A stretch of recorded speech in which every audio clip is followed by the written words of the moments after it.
Вы в прямом эфире, Евгения. Добрый день, друзья! Присоединяйтесь к нашему прямому эфиру. Сегодня вещаем по традиции с нашего магазина, с нашей мили-студии на Назарбаева 16.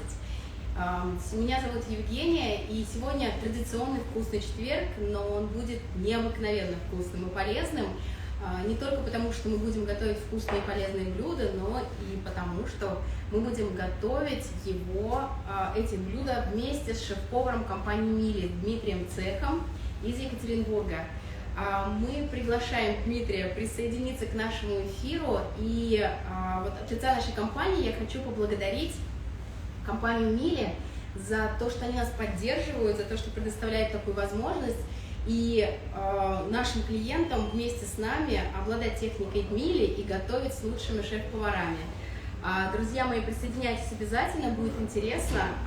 Дмитрий Цех, кроме того, что отличный профессионал, я очень рекомендую подписаться всем на его аккаунт, потому что так как Дмитрий готовит мясо, не готовит никто. Это просто волшебство, слюнки текут. Волшебно. Буду в Екатеринбурге, обязательно заеду попробовать. Это первая цель после того, как закончится вся эта пандемия. Так что, Екатеринбург, жди меня. Буду готовить себя и семью к мясу от Дмитрия Цеха. Да, сейчас мы ждем Дмитрия. Вот, мы видим то, что он уже с нами. Сейчас он скинет нам запрос на присоединиться, и думаю, то, что мы начнем наш прямой эфир. Да, подготовку. Жень, расскажи нам, что мы сегодня готовим. Мы с Дмитрием планировали готовить два блюда, басму и штрудель. Так как я не повар, а Дмитрий повар, но я очень хочу готовить на технике Мили свои семейные традиционные блюда, потому что по опыту готовки здесь, в магазине, на нашей кухне, я вижу, каким результатом, благодаря тому, что блюда готовятся в пароварке или на плите на специальных режимах, традиционные блюда раскрываются с новой стороны, и они становятся еще более вкусными, чем мы привыкли в нашей семье и с нашими друзьями. Так, а мы сейчас попробуем. Мы пробуем присоединиться. У меня почему-то не делается. Но пока этого не делается. Готовьте, кстати, вместе с нами, если это все будет из простых продуктов, которые есть практически в каждом доме, я так думаю. То есть сегодня нам понадобятся сезонные овощи и мясо. То есть в моем случае это будет филе куриной грудки. Вы можете готовить из того мяса, которое есть у вас дома, и вместе с нами. Главное – хорошее настроение. А поможет во всем этом нам техника Мили. Не знаю, я не помню, не знаю, не нажимается. Дима. Дмитрий, отправьте нам запрос, пожалуйста. Отправьте нам, чтобы мы могли подключиться прекрасно.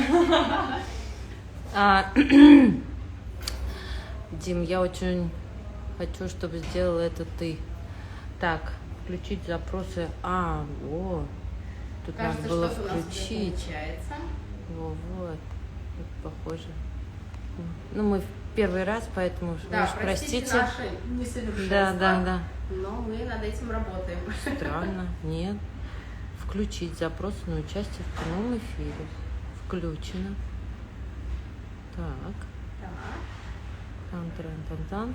Барабанная дробь. Фигушки. Я не знаю. Давайте попробуем еще раз. Вот, подождите. Ура. Подключаются. Друзья, присоединяйтесь.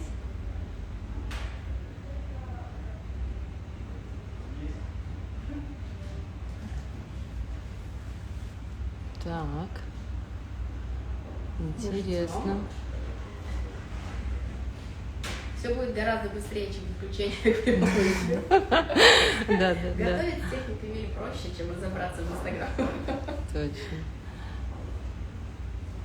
Вопрос. Те, кто к нам сейчас присоединился, если есть возможность, напишите в комментариях, готовите ли вы эти блюда дома. Я напоминаю, что сегодня мы будем готовить басму или басму. Я думаю, что в нашей интернациональной стране нам можно ставить ударение и так, и так. Если у вас есть свой семейный рецепт и какие-то особенности, пожалуйста, пишите в комментариях. Мы обязательно учтем их и поделимся с вами нашими рецептами, по которым мы планируем готовить. Дмитрий, я почему-то не могу вам отправить запрос. А его вообще сейчас, он куда-то убежал с прямого эфира. Хочет подключиться. И пока может у быть... нас идет подключение, может быть, будут вот, желающие. А если мы сделаем Мили Екатеринбург, вот на Мили Екатеринбург, я могу начать прямой эфир? Нет? Дмитрий, если вы здесь, дайте обратную связь. Мы не можем подключиться. Я могу подключиться к Миле Екатеринбург. Если возможно, мы присоединим аккаунт Мили Екатеринбург и с радостью пообщаемся с вами из этого аккаунта. Но, друзья, пока идет подключение, готовьте продукты. Я сейчас вам назову, какие вам понадобятся продукты. Дмитрий Шеф не может присоединиться, пока не обновит приложение. Дмитрий, Да. Я думаю, у нас нет на это времени. Ну, давайте попробуем с Екатеринбургом. На Миле Екатеринбург не получится. Ага, понятно. Ладно, делаем тогда отмену.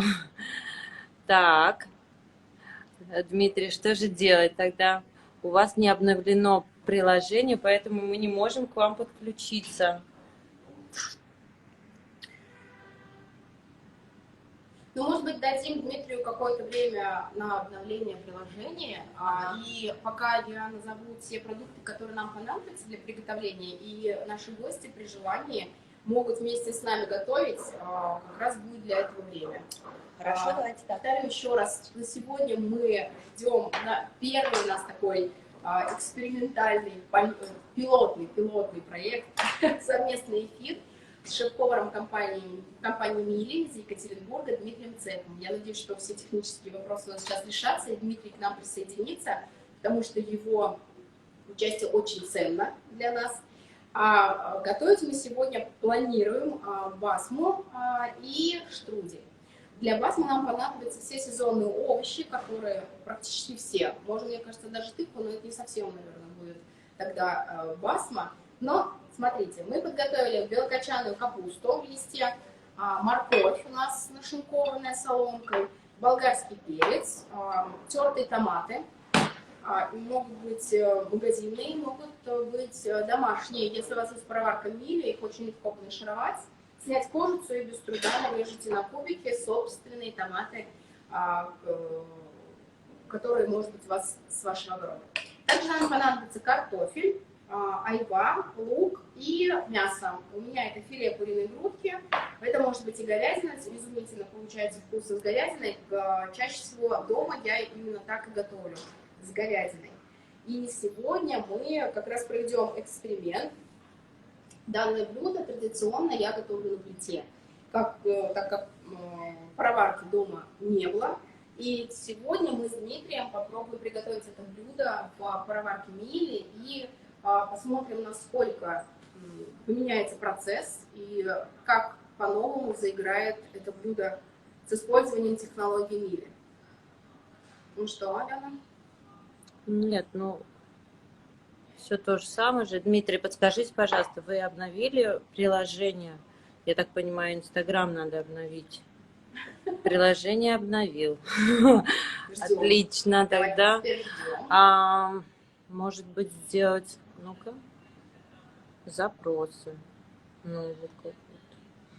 Дмитрий опять, вот. Пойти в прямой эфир. Так, ожидаем. Ура!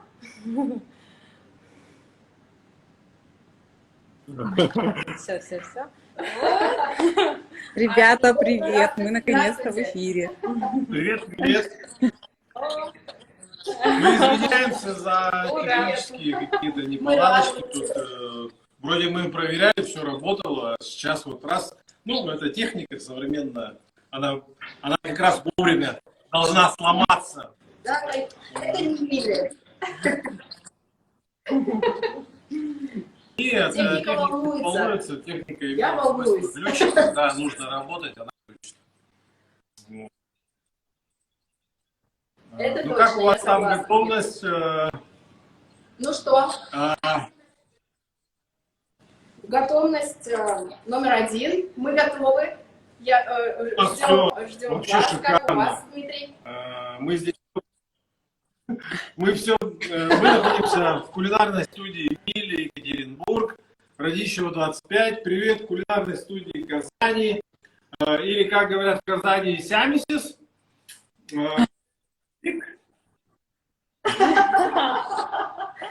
вас практически идеально. Ну, я родился рядом с татарской деревней. Может быть, акушерка, кстати, татарка была, я не знаю. Вот. Мы все приготовили. Какая? Акушерка. Акушерка была, говорю, татарка. Все понятно. Вы немножко от меня далеко, поэтому я не все слышу. Алена будет вперед. Мы будем... Да, Ну давайте что, начнем. начнем? Скажите, что мы сегодня будем готовить. Или я скажу, как есть, да? Как лучше.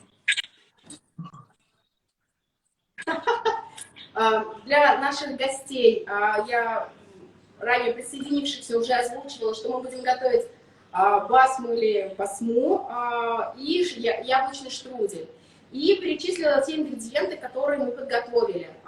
Вы, Дмитрий, можете еще раз это озвучить, для того, чтобы новые гости, присоединившиеся к нам, тоже смогли подготовить продукты. Да, если кто-то подготовил продукт вместе с нами, это очень хорошо. Потому что у нас уже все нарезано. Я приготовил говядину, это мякоть бедра. Практически в ней в ней нет жира. Лук, картофель, морковь, совойская капуста и айва, зелень. Ну и, конечно же, как говорят узбеки, если вы в блюдо не кладете зиру, то у вас не узбекское блюдо. У нас блюдо восточной кухни, которое упоминается по данным литературы аж с 17 века. Представляете?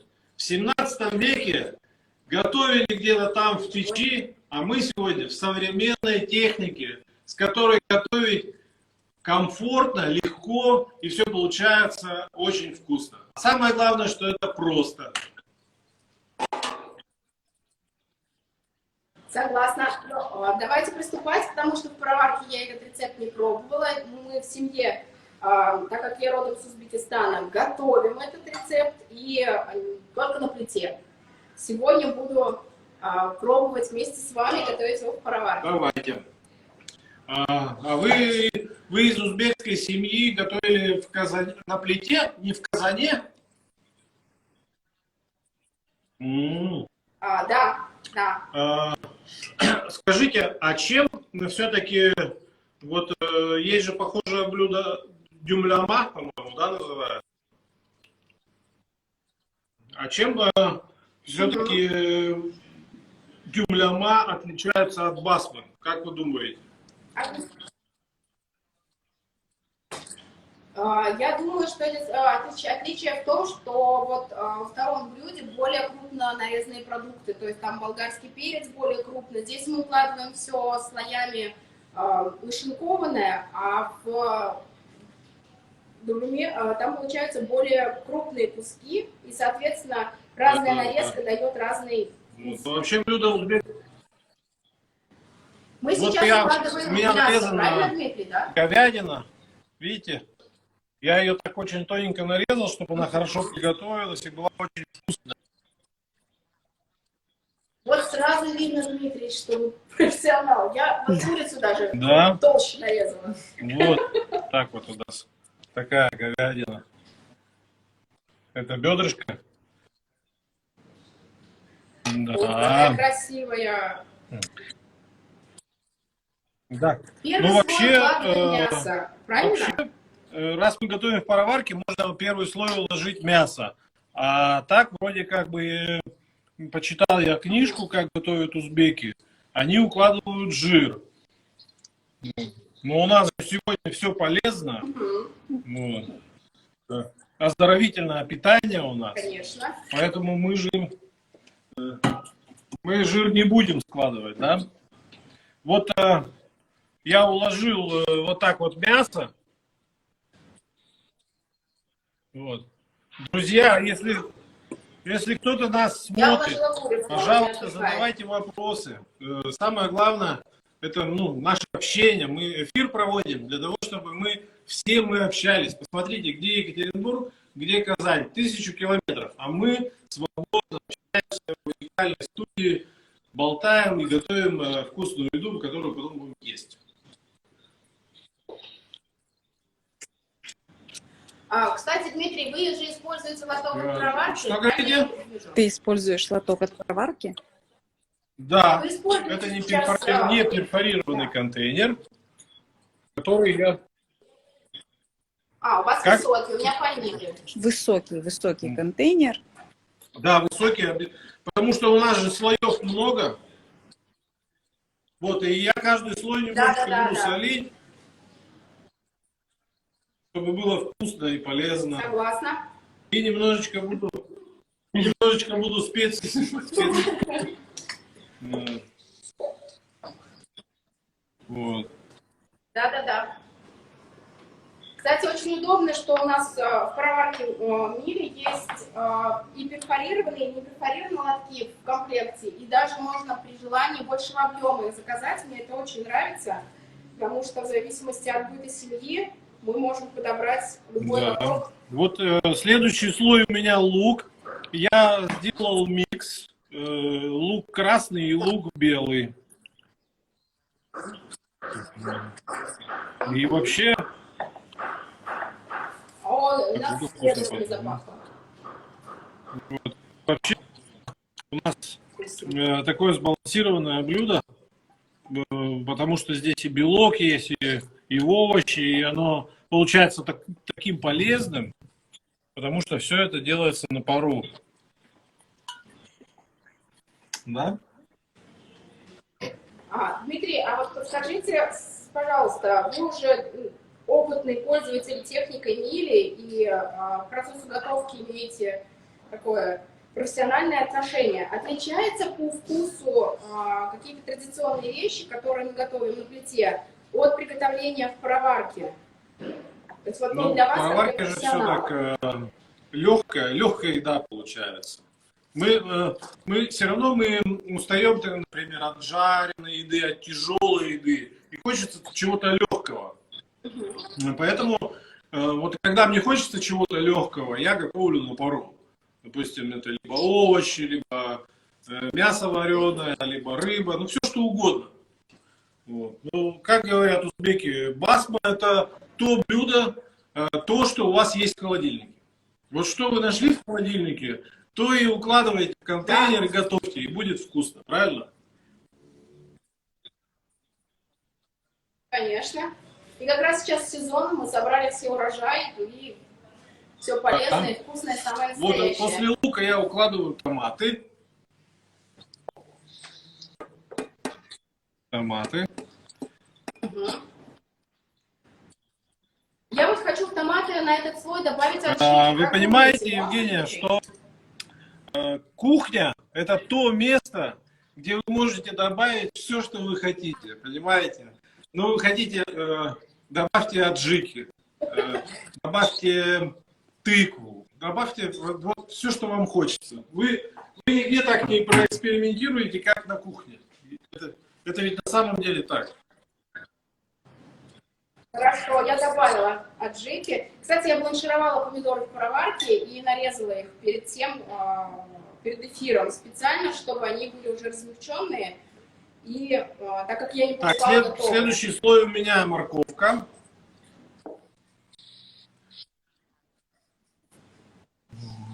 Так, хорошо. А вообще бланшировать помидоры, согласитесь, что в пароварке очень удобно. Это правда удобно. Я недавно стала счастливым обладателем пароварки дома, и теперь я просто балдею от этого процесса, потому что раньше мне приходилось заливать их кипяточком, ждать минут 10, прежде чем снять с них кожицу и сливать Да. этот кипяток, это не очень Это очень неудобно. И затратно, и лишний раз Да, подумаешь, согласна. вот надо помидоры мне бланшировать. Но, пожалуй, я их расскажу как всем, потому что мне нужно воду вскипятить. И мне неохота даже заморачиваться, да? Ну, как там у вас слои? Да. Так, все, Вот я положила. Давайте. морковь положила. А, специи посыпали? Да. Вот сейчас. Так. Спасибо, Дмитрий. У меня вот еще немножко Посыпаю. есть сушеной мяты. Если у вас есть, можно тоже добавить. Мята. У меня есть... нет. Можно нет, шалфейчик пожалуйста, добавить. шалфей, Мята, она шалфей, очень хороший вкус придаст.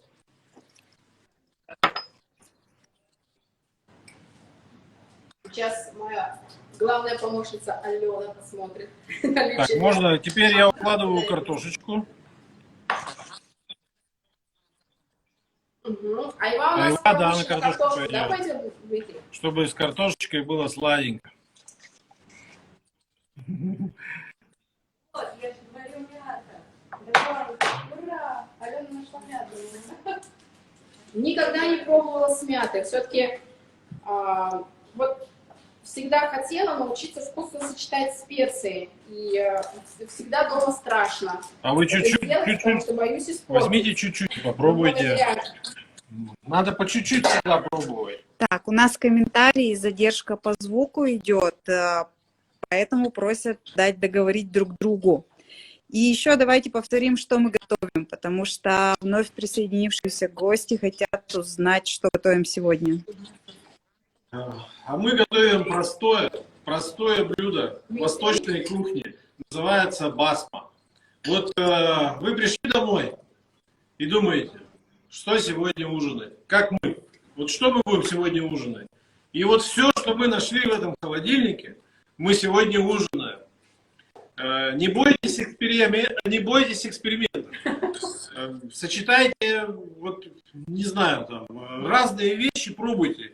И то, что будет вкусно, то, что это значит вам попадает, и поэтому можно готовить. Поэтому вот мы нашли сегодня, ну что у нас, картошку выкопали, совойскую капусту собрали, морковку откопали,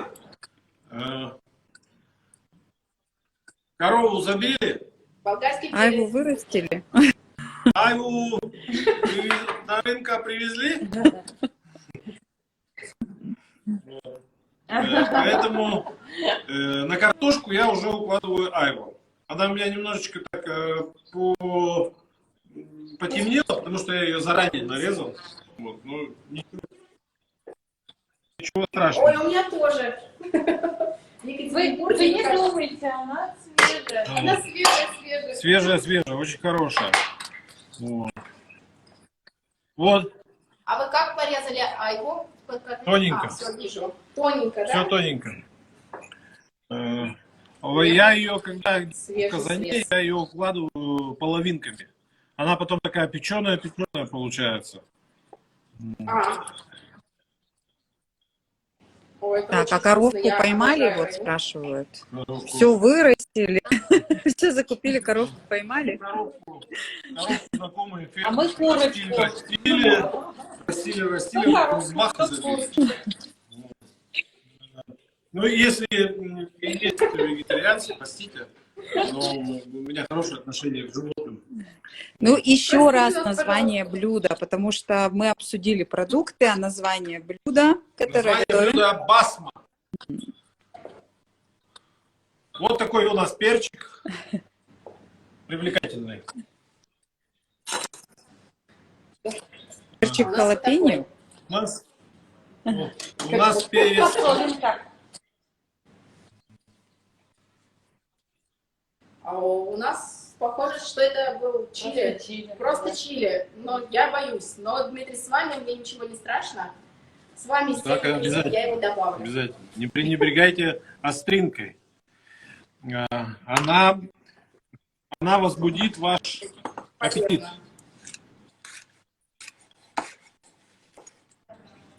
И я его нарежу такими колечками. Я не удаляю, чтобы было острее.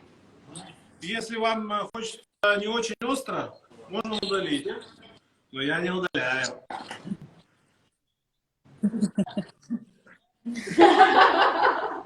Ну, раз, Дмитрий, вы с нами, мы будем... Да, я вот так вот добавил. Да. Смотрите, какая красота получается. А вот какой... Главное, перчик режьте чили в перчатке. О, Вот, красиво.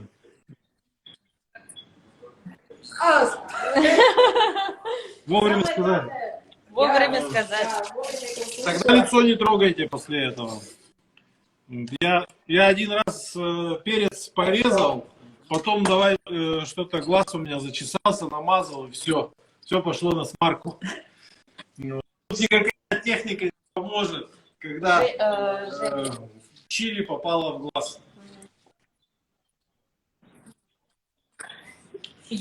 Тогда я пошла руки мыть. Юля пишет о том, что надо немного его, а то совсем остро будет. А остро это очень полезно. Конечно. Да, это сейчас очень полезно. И актуально, да? Да, это Перистальтика сейчас улучшается. согреться нам поможет. Перистальтика. Правильно ведь? Бим-бим-бим-бим-бим. Всегда, в животе все будет бегать хорошо. Вот. Так, Я режу перчик капусту. положила, а дальше мы что Я делаем? режу капусту. У вас с собой сказать. Вот, капусту всегда сверху. И кочерышечки на белокочанной капусте можно удалять, а на совойской я оставлю, но они мягонькие достаточно. Вот. И вот так вот все закрываю, чтобы у нас все там милось тут.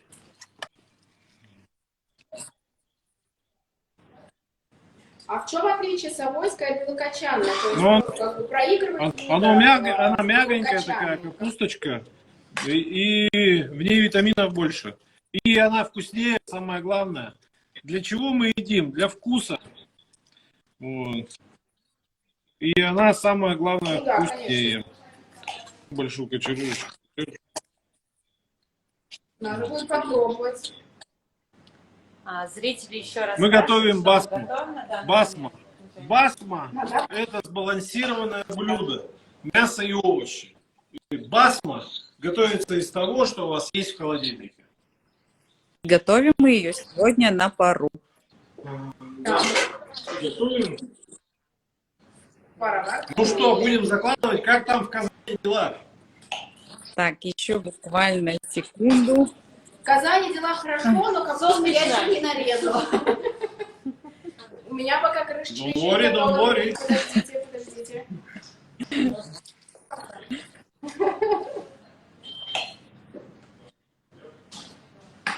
Мы будем готовить на универсальном режиме, Дмитрий, или на какую-то автоматическую программу? Если вы готовите басму первый раз, можно приготовить, поставить приготовление на пару 100 градусов 45 минут.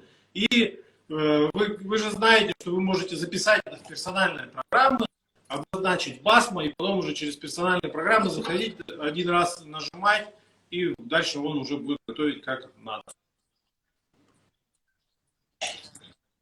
Да, кстати, мне это очень нравится, потому что у нас уже есть ряд рецептов, которые мы внесли у нас в фирменном магазине в меню нашей пароварки, и для наших клиентов это очень удобно, когда мы им демонстрируем.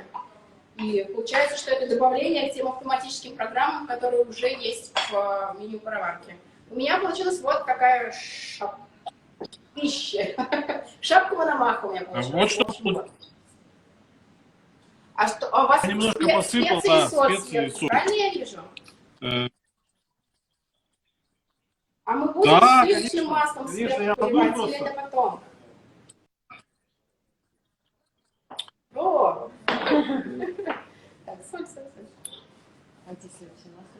А сливочное масло я по совету Дмитрия поставила заранее в пароварку, в подогреватель. И теперь оно у меня здесь красавица. Я тоже, Цветок мы ставили это- в подогреватели. Я хотел дополнить немножко, что чем удобна персональная программа. Тем, что рецепты забываются. И вы те рецепты, которые не часто готовите, они из головы вылетают. Так вот, удобно, когда есть персональная программа, если вы забыли рецепт, вам не надо его вспоминать. Достаточно нажать одну кнопочку, и будет готово блюдо. Да, я топил масло тоже в подогревателе посуды. Удобно, когда есть такой прием. Мне нравится то, что следить не нужно. То есть я его поставила и занималась подготовительными работами к нашему эфиру. А масло у меня не пригорело, а благополучно растаяло. И прям вообще шикарно.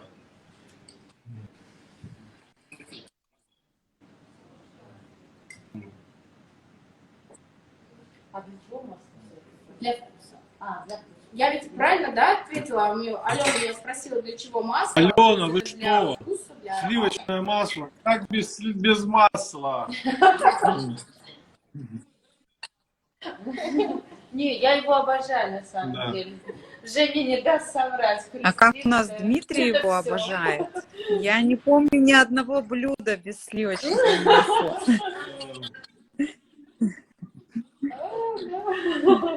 Но оно прям так объединяет. То есть, если, например, делаешь картофельный соус в духовке, допустим, в казане, то вот чуть-чуть сливочного масла. Топленое масло добавляет, да?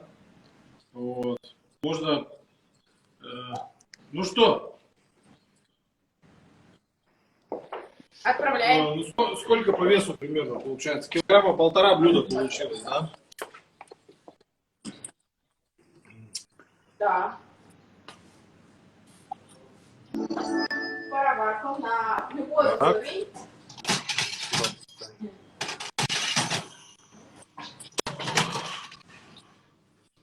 Мы отправляем в комби-пароварку, воду мы уже залили. Вот такая у нас откидная удобная панель, где расположены 2 контейнера для сбора конденсата, для наливки воды. И здесь есть термощуп, потому что у нас прибор как комби-пароварка. Мы можем его использовать как духовой шкаф и пароварку. А без термощупа в современном мире вообще нельзя готовить. Запрещено.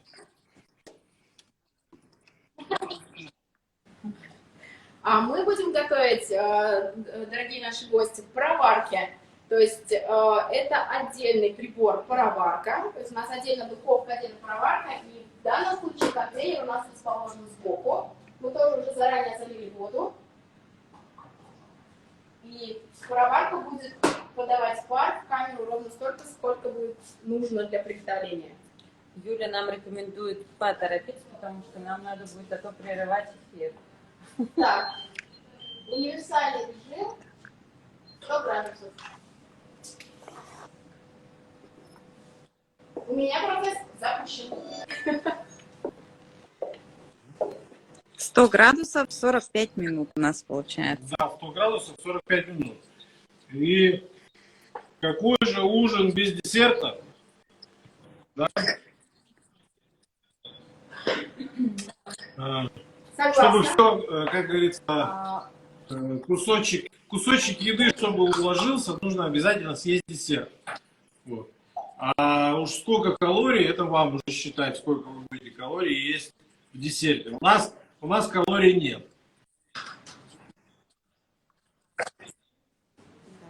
Да. Давайте порежем яблоки. Порежем яблоки. Давайте. Расскажем, что на десерт будем готовить. А на десерт мы будем готовить штрудель. Уральско-казанский штрудель. Вот так. Да? Нет, я режу так их.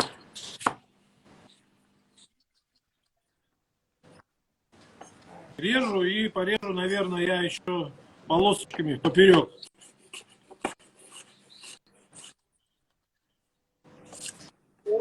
И будем жарить. Вот такой соломкой я режу, видите? Так, да. обрезаю и потом режу поперек.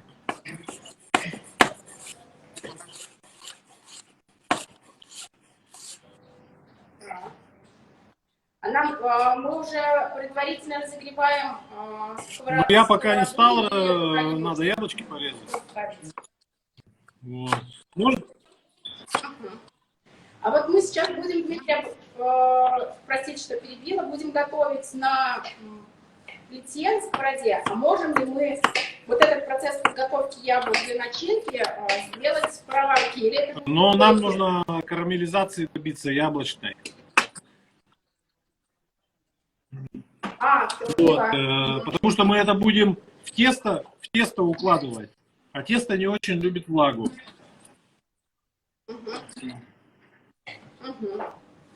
У нас от Юли комментарий. На немецкой технике уральско-татарский штрудель готовим. Так его и назовем. Техникой мире любое национальное блюдо можно приготовить просто. Я наливаю немножко топленого сливочного масла на сковородку.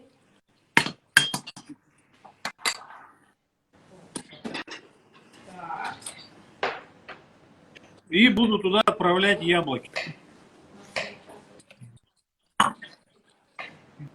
По мере нарезки, да? То есть Да, не все да. сразу, а по мере того, как... Или мы уже все яблоки успели нарезать, пока я смотрела. Ну, это вот скоро техника. Можете пока даже соус, можно пока соус поставить, варить для штруделя. Если у вас уже ягоды готовы. Нет. А? Да, готовы. Нет, яблоки у нас еще не готовы. А яблоки не готовы, у нас ягоды готовы. Для того, Нет, чтобы ягоды отправить у вас соус, кастрюли а уже, яблоки- содейники. Сейчас будут вместе с сахаром. Да, там. Мы же с сахаром сразу правильно поставьте на добавляем? плиту варить, чтобы они уже у нас ягодки варили. И когда мы штрудель поставим запекаться, Хорошо. чтобы у нас заняться соусом.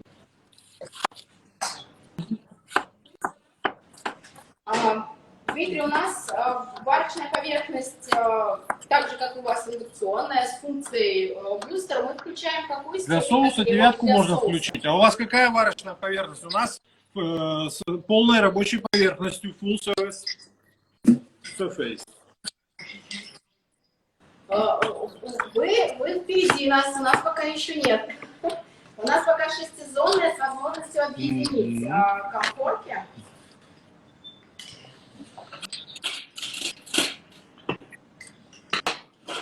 Я тоже насыплю сахар примерно 1 к 1. Так,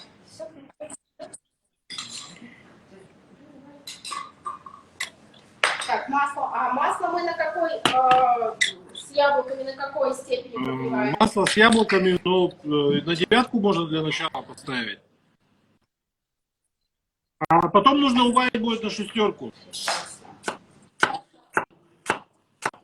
Хорошо. Дим, и мы еще поставили предварительно подогревать. Очень удобно, то, что на варочной поверхности мили вы сразу можете выставить мощность, не нажимая много раз на плюсик или на минусик, нажали соответствующую клавишу и Женя,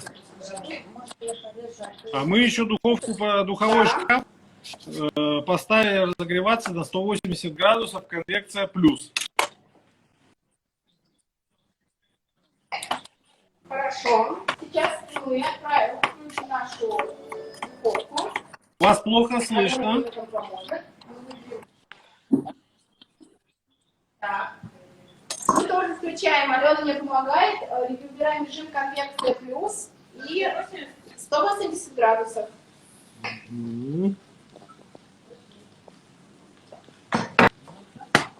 У нас уже такой запах малины, как будто мы в малиннике.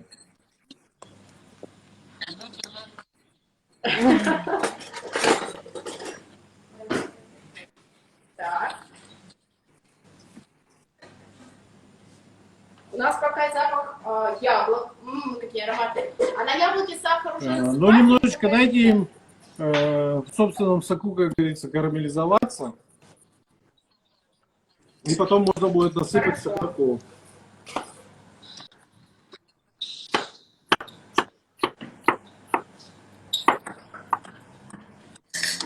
Что мне нравится на индукционной варочной поверхности на нашей, на миле, в том, что, во-первых, у меня уже вовсю закипела малина. На девяточке это заняло прям буквально всего ничего времени. А у вас Ничего, какие мне кажется. специи для десерта? У нас вот бадьянчик есть, я немножко бадьянчика добавлю. Так, у нас есть корица. Корица. Бадьянчик в наших магазинах не нашелся. Приезжайте, давайте добавим тогда корицы, а у нас бадьянчик. Потом, если вы палочку добавляете, нужно не забыть ее достать. Нет, у нас, да, молотая корица. Все, у нас поварка начала приготовление.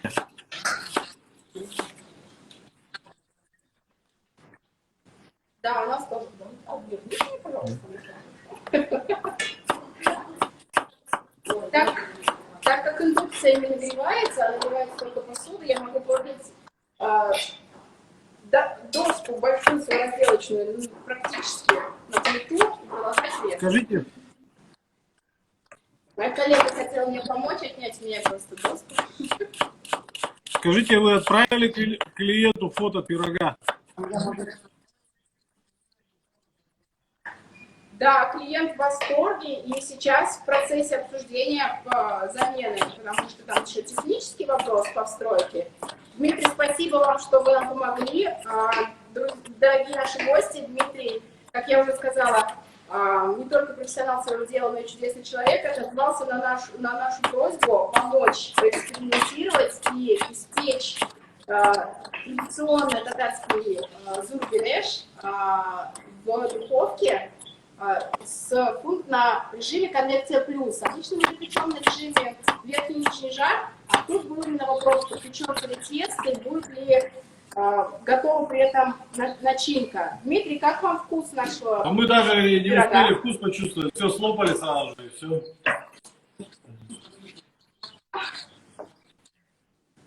Быстро все съели, Жень, быстро все съели. И Дмитрий прислал фото, клиент, ну правда, был в восторге от того, что компания Миля сделала такое для него. Конечно. В лице Дмитрия. Что вам от Не за вас что. отдельное большое спасибо. Мы всегда рады помочь. Так, я немножечко корицы насыплю. Так, мы это Ну, тоже. да, сейчас Сахар немножко пока не добавляем поджарим. яблоки, я правильно это понимаю? Я уже на Он девятку шестерки, включил. да, Дмитрий? Какой? Это тоже.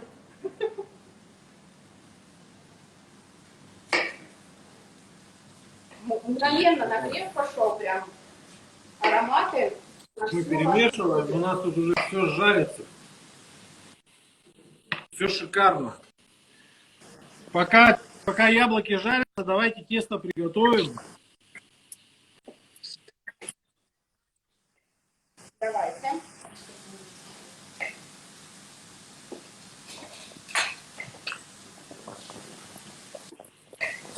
Тесто фила очень уникальное, да?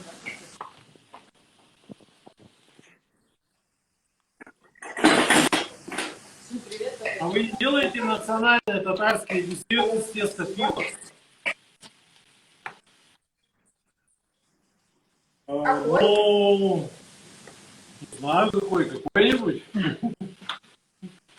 Нет, здесь ключевое тесто фила. Из теста фила десерты не делаете эти татарские? Пахлава можно, мне кажется, сделать. А, нет, это не татарская. У нас нет таких блюд, у нас все. Это все сырмяч. Эти почмак очень вкусно говорят. Что? Да, но там везде нужно толстое тесто, то есть это пироги все-таки. А вот из тонкого ничего такого у нас нет, по-моему, как куриная Ну, рулька, вот, к сожалению. А его, это тесто реально дома самим сделать? Или это все-таки отдать профессионалам? Да. какой вопрос был? Тесто фило сделать реально или все-таки это для профессионалов? Нет, все реально, все реально.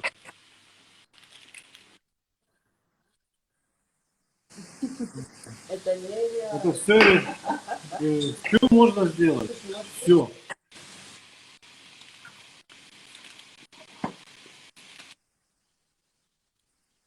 Дмитрий, у нас Да, Мария его надо продолжает немножко уварить, правильно? чтобы было вообще все полный щитаркур.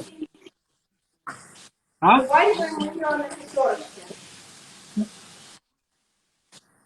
На пятерочке увариваем Мощность ее, какая правильно? уваривание малины? Ну, немножечко уварим. Вот до консистенции соуса, как оно уварится. Вот, видите, у нас она почти уже уварилась.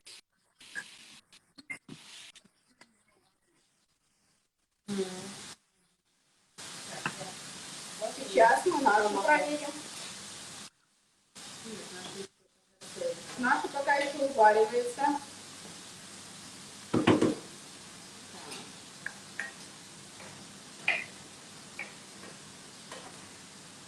Так, я наконец-то закончила с яблоками.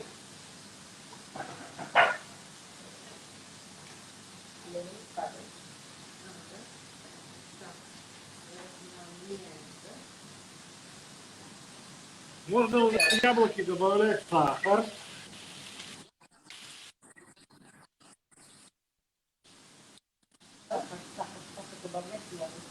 Да, буквально пару Добавляем ложечек. сахар в яблоки.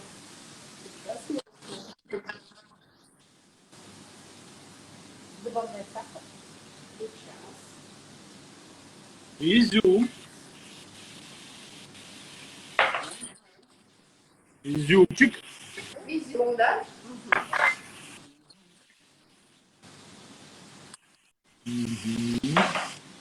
Ну вот консистенция почти. Видите? Про малину речь идет. Ага. И добавляем Да-да-да. орешки.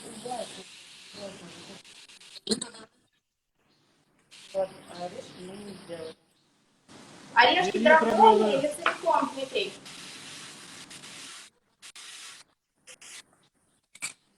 Сейчас мы быстро... У вас такая смесь должна получиться.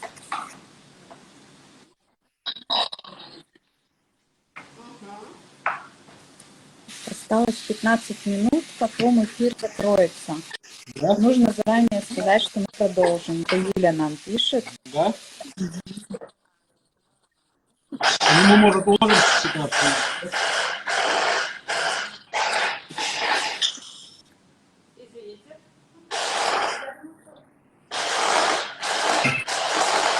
А я тем временем начинаю смазывать коржи.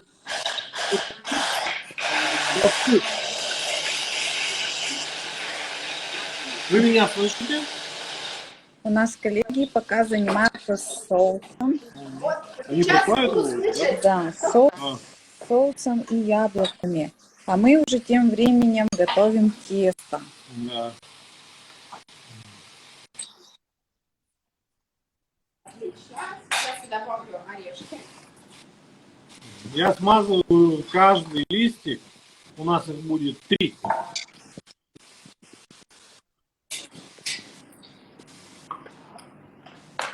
Алена, сбила меня.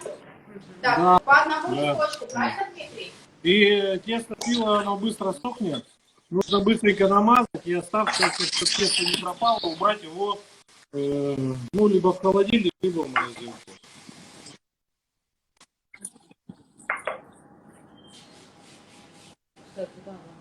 Оно прям очень тонкое.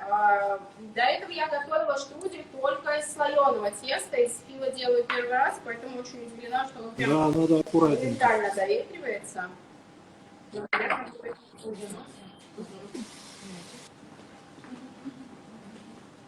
А масло прям так Ну, активно, да? можно меньше масла. Конечно, Ну, как масло, вам, оно любит как вам больше перчить. нравится?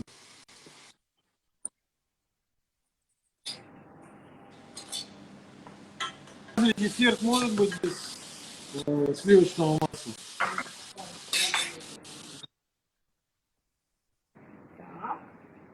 Три. Сколько мы слоев теста фила укладываем? 3 слоя. И обязательно с маслом. Это десерт.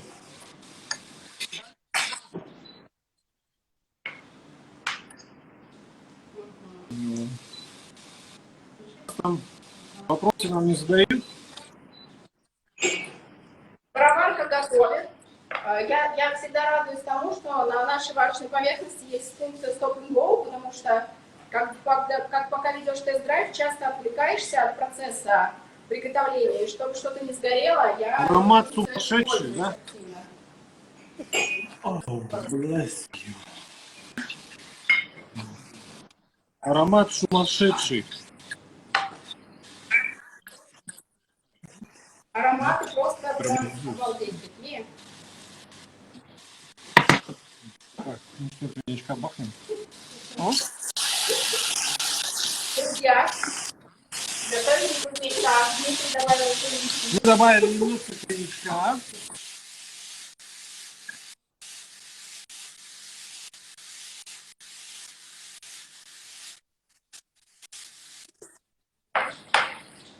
Дмитрий, а мы продолжаем уваривать малиновый соус? Нет, мы вот уже отключим сейчас его, потому что он у нас хорошо варился.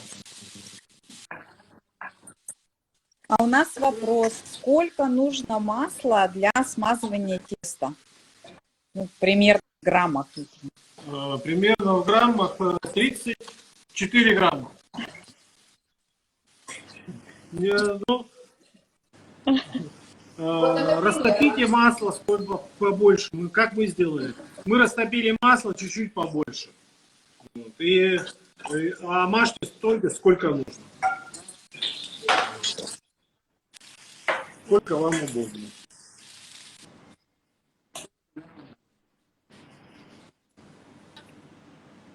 А мы растопили масло немножко меньше, нам стало не хватать, но благодаря тому, что у нас на варочной поверхности на бустере быстро разогревается сковорода, я сейчас дотопила оставшееся масло. Я обратно. Вот оно, отличие профессионалов от тех, кто не так профессионально Я обратно готовит. убрал пленочку теста. Но техника в мире. И сейчас уже буду... Не знаю, сейчас.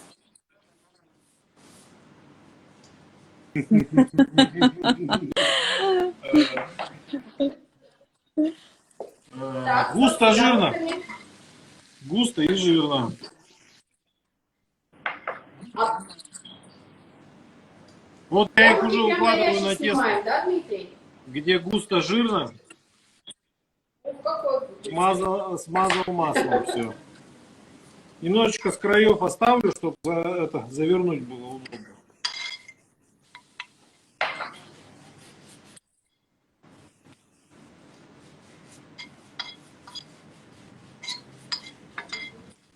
Да. Почти успела.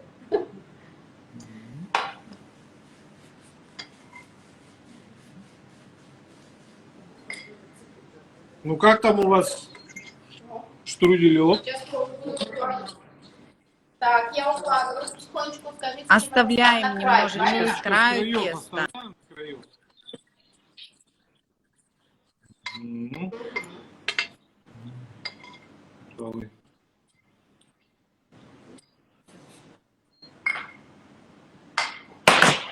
Плотненько. Что мне нравится, когда есть техника миля, что ты можешь что-то там творить на кухне, делать, а в это время у тебя что-то готовится, ты не боишься, что выкипит вода, что-то там пригорит. Вот пароварка Басма у нас стоит, а мы с вами готовим штрудель. Вот я начинаю заворачивать рулетик.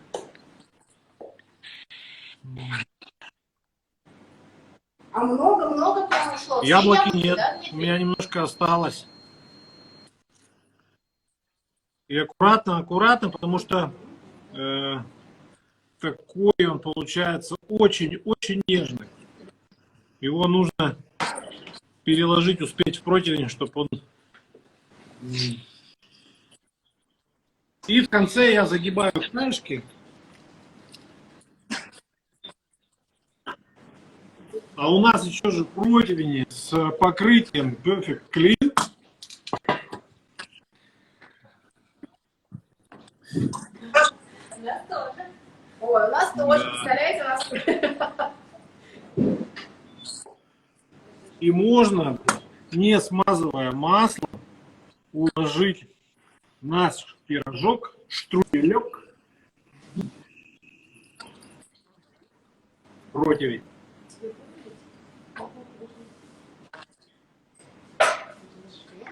Дмитрий, а мы будем смазывать только желтком или... Ну, я вообще смажу только сливочным маслом топленым.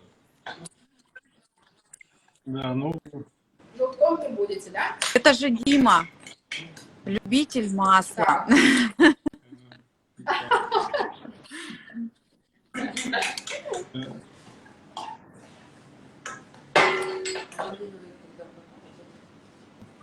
Так, я его сейчас попробую переложить. Чем мне нравится... У вас тесто такое Чем мне же, нравится тесто фила, то что оно легкое такое, да? Вот у вас нет такой прям тяжести. нежное очень. Вот вы пошли, съели эчпочмак съели, у вас все равно тяжесть будет на животе. А если вы съедите штрудель с тестом фила, у вас такой тяжести не будет. Я с вами согласна, поэтому мы сначала съедим эчпочмак, а потом штрудель, естественно, фила. Ну что, отправляем в духовой шкаф. Подождите, я еще ничего не смазала. У меня будет смазано желтком, если вы не против, потому что масло... Конечно же, я не против желтка. закончилось. Я достану пока баньян.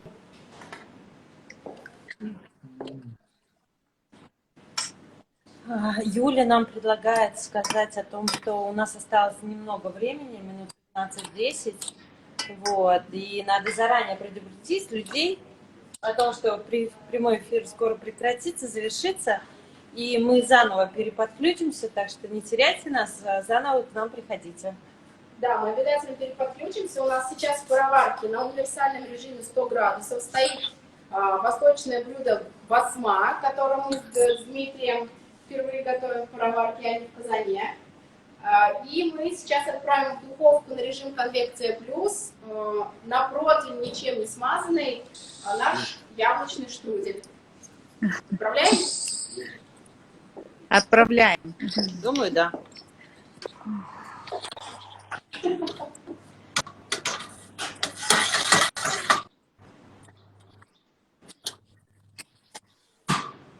Ну, давайте поставим 15, посмотрим, как будет запекаться. 16 у меня получилось. Ну, чтобы получить такую хорошую корочку. Хорошую корочку. Отлично.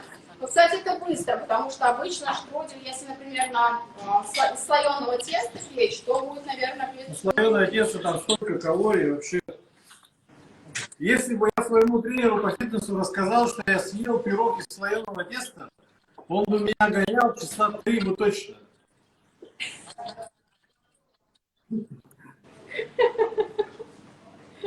А из фила я ему не скажу, потому что он будет просить. Дима, у нас комментарий. Дмитрий помолодел, ему идет. Это секрет в чем? В масле? Нет, басма. Кто смотрит эфир до конца, я расскажу один секрет молодости, так скажем. Мужской молодости. Ой, а я уже его знаю. Мне Дима предварительно перед эфиром поделился. Поэтому мы с вами поделимся рецептом. Пишите в личку. Ну, для этого нужно 40 женщин. 40. Молчать.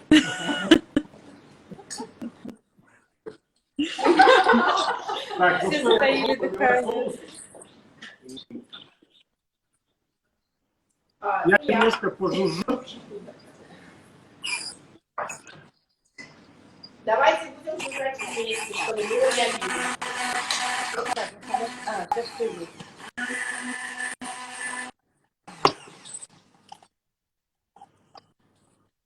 Прям так.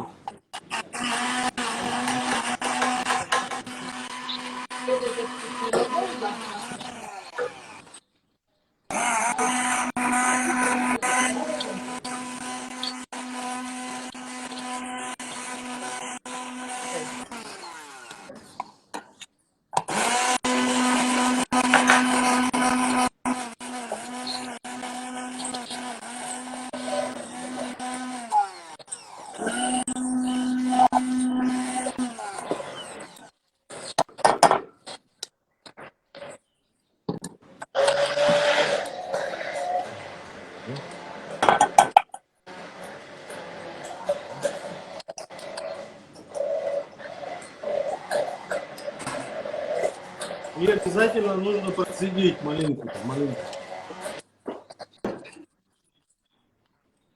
А это потому, что он малиновый, или если бы мы делали вишневый соус? Потому что малиновый, конечно, в первую очередь. Но и вообще лучший соус всегда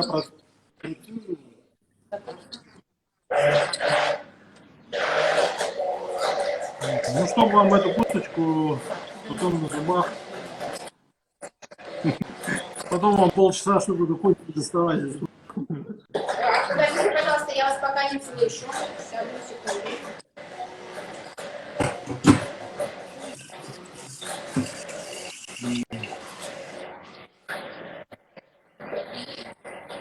И сито.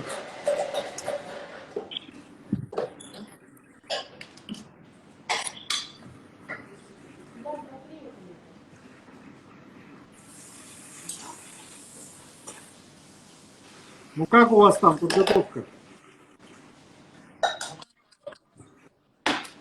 У нас отлично, благодаря тому, что есть вокруг такая прекрасная техника, это вообще замечательно. Благодаря чему?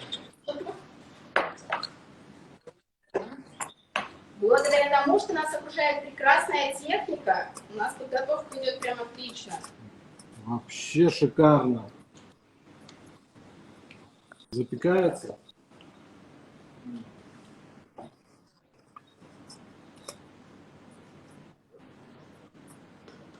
Я почти процедил.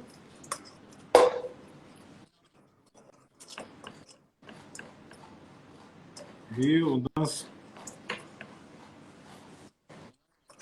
Это вообще малина настолько, вы знаете, малина настолько вкусная, что однажды мы с отцом поехали собирать лесную малину. И стоим с ним с одной стороны малинника лесного, а с другой стороны стоит медведь, ест малину. Ну, в общем, наелись мы с папой малину.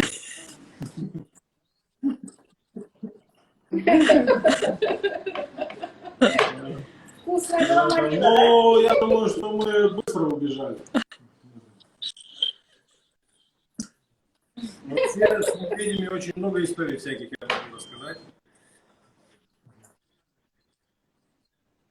Вот можно, да, значит, у вас так можно пойти в лес, маленький. Я родился в Краснодвинском районе, там, кстати, очень много татарских деревень, я говорил в начале нашего эфира. Вот. И мы ездили и за ягодами, и за грибами. А сейчас мне это вдвойне нравится, потому что я могу собирать впрок и уже баловать своих гостей на мероприятиях прикольными самое главное, что натуральными продуктами из леса. Ведь когда все натурально, когда продукт хороший, готовить уже легче готовить. У нас вот получился такой соус. Да, согласна. Смотрите. У нас он получился густой. Если у вас получился густой, добавьте чуть-чуть водички. Вот, посмотрите, какой у нас шикардос. Тепленькой, наверное, Что? да, водички нужно? Ну, можно, да, тепленькой. Чуть-чуть тепленькой водички добавьте. Видно, да? Готовность соуса вы можете проверить по ложке. Посмотрите. Я проведу пальцем, и полоска остается. Видно, да? Да, видно. Сейчас я попробую сделать то же самое.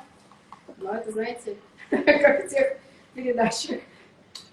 Ожидание и результат, но я надеюсь, Вообще что шикарный соус у нас справлюсь. получился.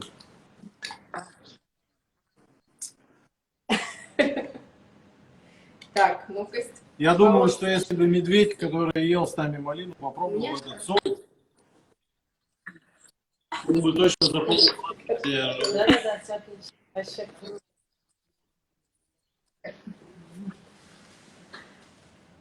Ой, что-то вы там Ведь красивее достаете. мишки не только любят мед, они любят и вкусно полопать. Что это любит мед? Так, ну что у нас? Дмитрий, у меня вопрос. Можно вам как опытному пользователю Мели и как повару вопрос задать? Если я захочу сварить сгущенку, ну то есть сделать вареную сгущенку, я могу просто поставить банку сгущенки в пароварке или Нет, ни в коем случае. сварить ее? Нужно вам ее погрузить. Ее нужно погрузить в воду, Не ожидайте. причем, чтобы она полностью скрывалась под водой, банка. Вот, и поставить 100 градусов 2 часа. Вот, но я заливаю, банка сгущенки у нас уходит вареной, ну просто, я думаю, что за 1,5 минуты. Вот, это, конечно, невероятная вкуснятина. Я заливаю горячей водой, ставлю в пароварку 100 градусов 2 часа. В кастрюле с крышкой.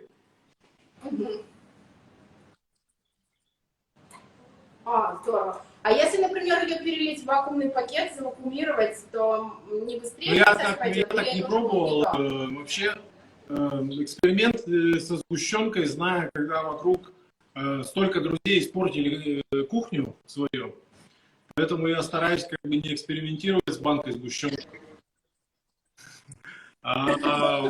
Все такие рекомендации выполнять какие-то. Ну, самое главное осложнение это взрыв. Вот. Взрыв происходит, когда заканчивается вода. Вот. Если будет все в воде, а в пароварке этого не случится, даже вы можете на 2 часа оставить и пойти сделать тесто, сделать бисквит для вашего тортика. Когда сгущенка сварится, на бисквитик это нужно намазать быстренько. Очень вкусно. Недавно как раз с вареной сгущенкой делала десерт. Прям. Ну, я буду уже потихоньку тарелку из подогревателя доставать, да? Как вы считаете? Да. Потому что у Я нас тоже так думаю. штрудель-то уже так шикарно запекся.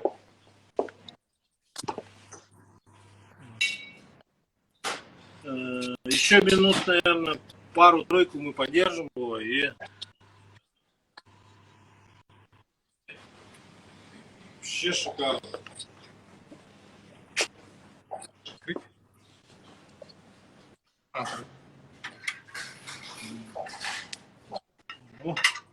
Оп.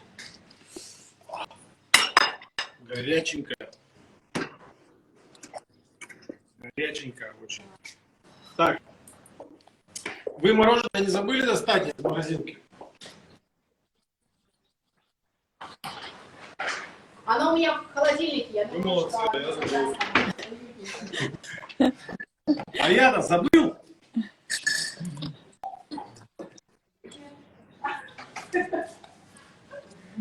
Так.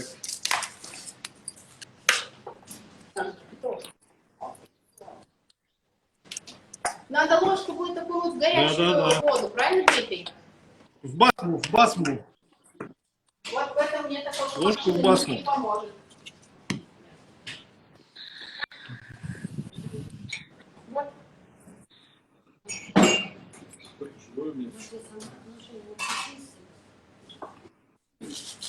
Вот.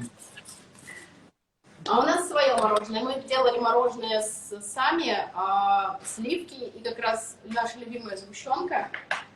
Мы делали его с помощью мороженого. Здорово. Вообще шикарно. Ну, мы тоже делаем мороженое. Мы тоже делаем мороженое сами. Но сегодня термомикса нет. Поэтому мы... Мы его купили.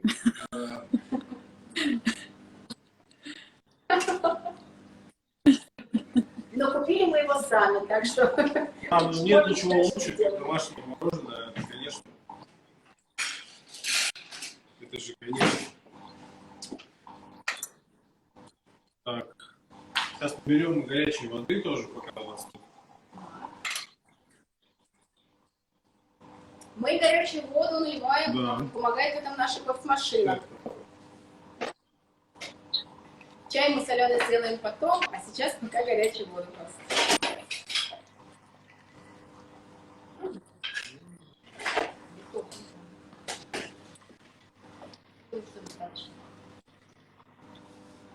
У нас скоро масло сделается. Горячая вода готова.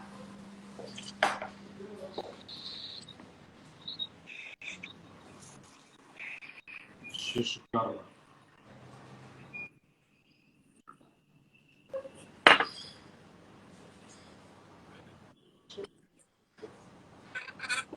Сейчас я буду учиться высокохудожественной сервировке. Казалось, прошли. Как будет мастер-класс. Мастер-класс, да. Сегодня сплошной мастер-класс для меня. Сколько у вас осталось по времени на басме стоять? У нас 14 минут. А у вас? 11. Будем ориентироваться по вам, потому что у меня курица, я думаю, что она уже будет готова. Я встану. Здесь в басме самое долго готовящееся, как ни странно, это картошка. Ну и капуста. Потому что мясо За 45 готовится минут быстрее. в пароварке приготовится вообще все.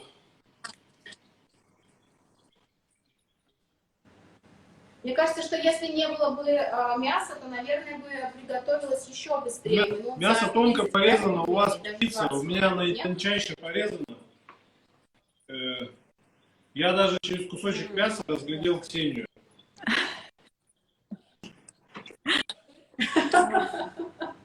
А что это вы рвете? Я мяту Что это у готовлю. вас? А, это мята, наверное, да? Я ее так листочками сложил.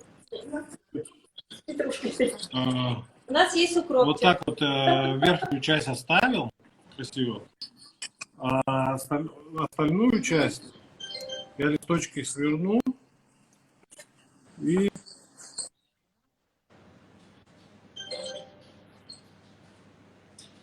Как красиво. зелененько. Красота. Какова красота. Сразу лето. Так, Где-то да. малиновый соус есть у меня. Так, ну что? Дорогие гости, я обращаю ваше внимание, что мы с Дмитрием общаемся, творим, а техника Миля за нас печет и варит. И мы с радостью ответим на ваши вопросы и будем заниматься сервировкой штруделя. Круговыми движениями. Круговыми движениями. Дмитрий, По часовой стрелке. С легким движением. еще, да. Не жалеть солнца. Да, вот, вот, да. что происходит на духовом шкафу? На часовой. Часовой строго по часовой. Нет значения, в какую сторону вращать ложку. Если мы вдруг оставили пирог, он у нас не приготовится, потому что в духовом шкафу есть функция taste.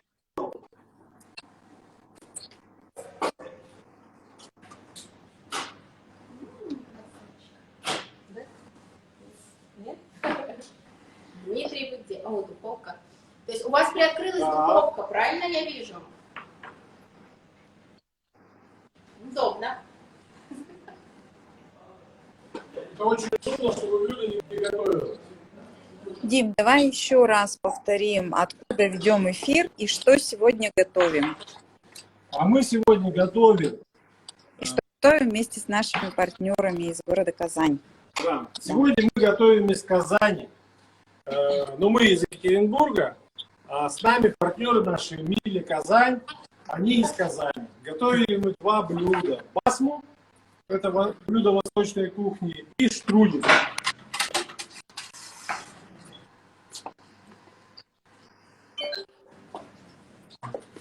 Так.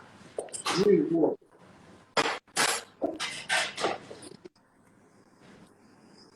Красавец. Вот у нас там такой вообще красавец. Вот красавец. Можно ему дать постоять, а можно его прямо, лучше, конечно, дать ему постоять и потом уже нарезать. Я тоже так думаю, потому что мне горячо. Смотрите, какой пирожочек. Пирожочек. Ах, какая красота. Ну, Дмитрий, и я за вами. Алена, снимай. Будем Да, резать потому прямо что на противне. На противне Ну, с я боюсь, таким что хорошо. такой поверхностью Perfect Clean мы можем резать. Не бояться. Кстати, смотрите, мы не смазывали, он у меня катается по противню, у него тренировки перед зимой, перед катком. Хрустит. Вот так вот я положил. Так, о, как вы красиво положили. Посмотрите, какая сочная начинка и Шикарно. хрустящее тесто. Обалденно. И всего 15 минут, это же Да. прям красота. Дмитрий, а вот эту начинку уже можно, например, в большом количестве сделать и заранее, и она у меня вот, И допустим, хранить ее в в заготовке. холодильнике Да. будет в баночке стоять. Сверху я положу мороженое.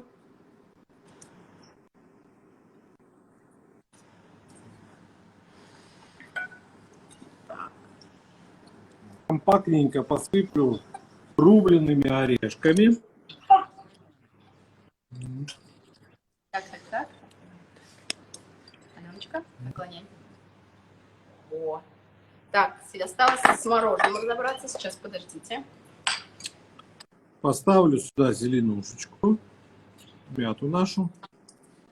Такой. Раскройся, цветочек. Ну и посыплю еще рубленой мятой сверху. Так вот.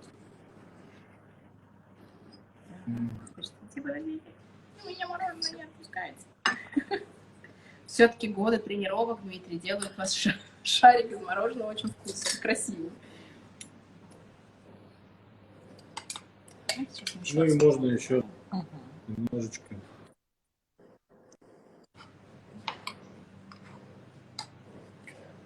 Подкрасить. Просто у вас же Хэллоуин скоро, поэтому надо немножко подкраснить. То есть добавить немножко.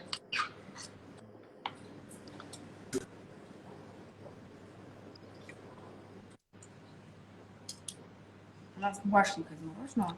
Отлично. И отличное сочетание горячего карамелизованного Дмитрий, штруделя с хрустящим тестом, холодного мороженого и нежнейшей ягодой малины. Не отгонит ни одного медведя от вашего дома в Казани.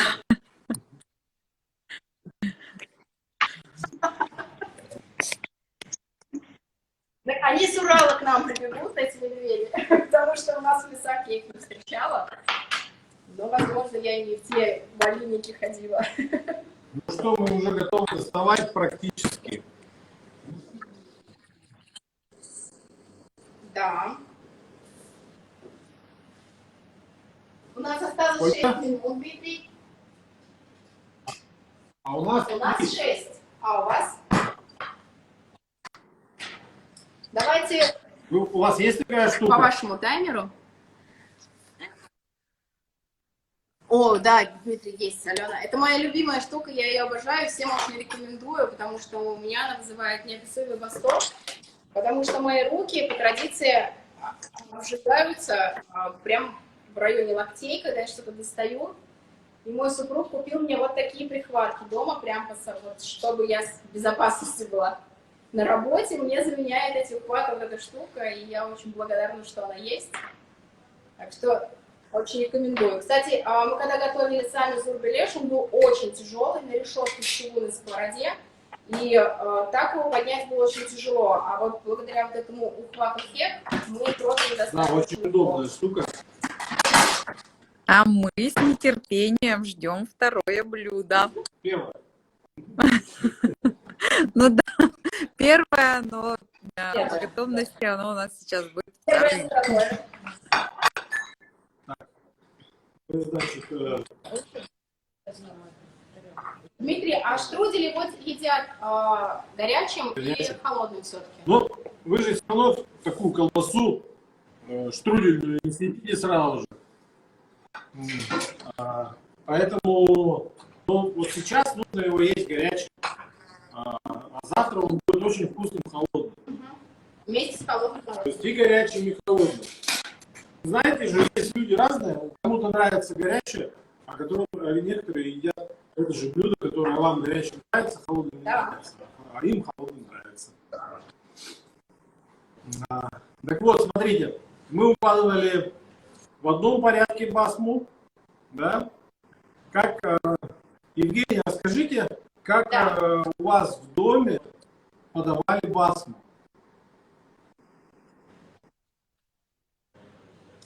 А у меня в доме это подается на капусте. Вот листочки капусты мы снимаем, и, соответственно, капуста выступает как, как тарелочка такая, да, основанием для блюда. Это вот так вот у нас в семье подают. А бульон отдельно наливали или как? Бульон, нет, бульон отдельно не наливали, это все подавалось в такой, как косушки, в такой тарелке, вот тарелке. Да, да. Есть одно поверье, да, что один бухарский эмир, ему готовили каждый день барана, по типу басму, как мы готовим, да. Вот. И он своим приближенным все раздавал, а себе оставлял все, что оставалось на дне казана, вот этот бульон. Вот. И сам его пил. А все приближенные ели овощи и мясо. Вот. Так у этого эмира было 40 жен. Можете себе представить? 40. И, между прочим, говорят, что он находил один день, одну ночь в месяце, когда смог посетить всех 40 жен. Благодаря бульону? И все это благодаря бульону. Сейчас просто лайфхак раскрыл. Поэтому, скорее всего, сегодня в мире Вот он цен секрет молодости. есть мясо с овощами, а повар будет пить бульон. Осталось только найти 40 жен. Ну что мы достаем? Аромат просто сумасшедший. Сумасшедший. А какая красота! Сумасшедший.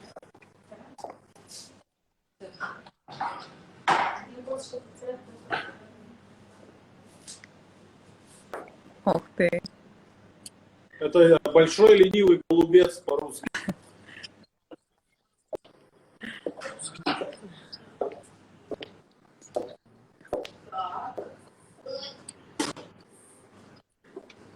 Подожди. Так, ну что, Смотрите, какой аромат. вообще шикарно. Ой, столько бульона. Бульона прям. Ай, Я ай, ай. буду. Инна, я укладывал в обратном порядке, да? Женя, Мгм. в обратном порядке Да. укладываю.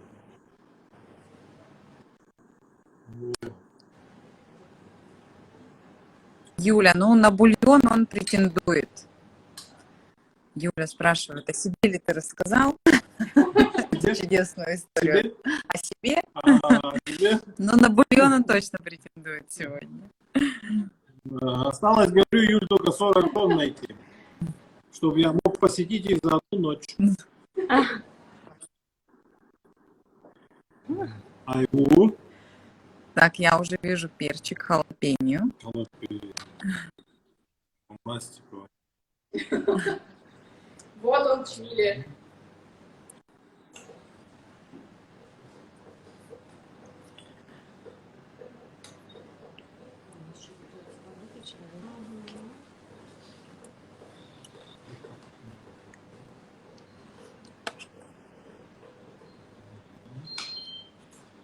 Халапеньо, кстати. Я пытаюсь красиво сделать так же, как Дмитрий.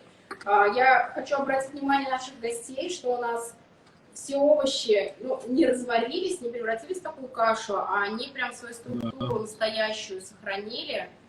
Ну теперь я кладу Это уже прям томаты. очень вкусно выглядит.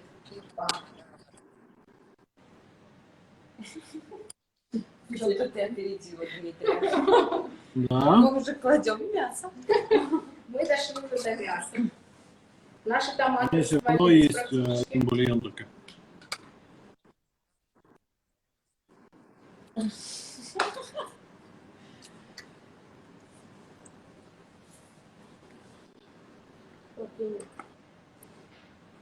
Очень аппетитно.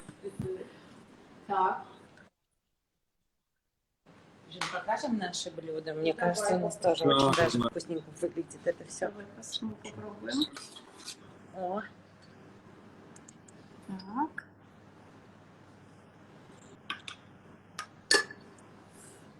так, я попробую сейчас поставить. Все. Подожди. Ну как там? Вот, смотрите. О, бомба.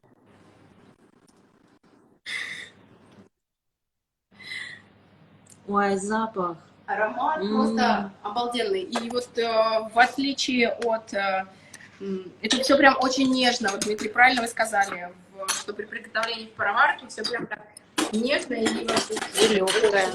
Да, нет такой тяжести. Бульончик я налью себе.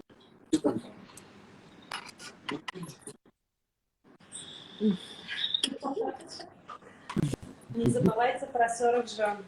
Сейчас на аромат басмы 40 жен будет найти легко. Да. Прибегу. Так, и зеленушечки, да? Обязательно. Так, зеленушечку. Для красоты. Так, шлаковать Дмитрий предлагаю. Мне кажется, нет, кинуть просто. Да, да, да. Вот, видишь? Я в бульончик добавлю петрушки. Она... Так, у нас еще буквально пара минуток. И мы уже готовы. И мы успеваем, мне кажется. Да, мы уже готовы, да. Это невероятно ценный опыт. Мне кажется, мало кто может таким похвастаться, что мы приготовили вместе с шеф-поваром из Екатеринбурга у себя в Казани совместные эфиры, все благодаря компании Мили и технике Мили. А, тут такой комментарий от Натальи. Я еще не обедала, чувствую, что пора бежать, но вряд ли я найду такую вкусняшку на бизнес-ланче. Да, это только... Бегите к нам. Да. Если вы в Казани, бегите к нам. Если вы в Екатеринбурге, бегите к Дмитрию. Да. Приглашаем. Мы приглашаем вас к нам в наши фирменные магазины, в наши мини-студии. В Казани на Назарбаева 16 и на Чистопольской 26. И также на наши вкусные четверги. Сегодня совместно с Дмитрием, а традиционно мы проводим их с нашими гостями, чтобы вы могли выбрать технику для вашей семьи и наслаждались такими прекрасными блюдами уже у вас дома. В Москве. Ну, тогда это к Семену Юле. Вообще, Она вас вот, накормит. несмотря на то, в каком мы городе находимся, да, если с нами рядом хорошая техника, хорошие люди, нам комфортно, весело, свободно и вкусно. И Wi-Fi. Он просто Ну, без границы. этого Да. вообще никуда не идти. Если есть Wi-Fi, то 1000 километров это не проблема. Да. Раньше нужно было бежать Это на точно. телеграф, Дмитрий, спасибо вам. заказывать звонок, там, позвонить, как в фильме «Мино другой город» там, и прочее, да? Вот, поэтому мы все рады, что мы в современном мире. Казань, спасибо. Большое Ахмед. Спасибо, Екатеринбург. Спасибо большое. Надеюсь, еще увидимся в следующем эфире. Приготовим что-то очень вкусное.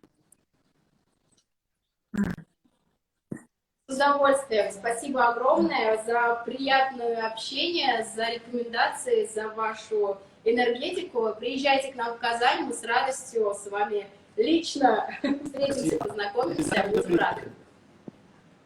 Ну все, до встречи в следующем эфире. Спасибо Пока-пока. большое.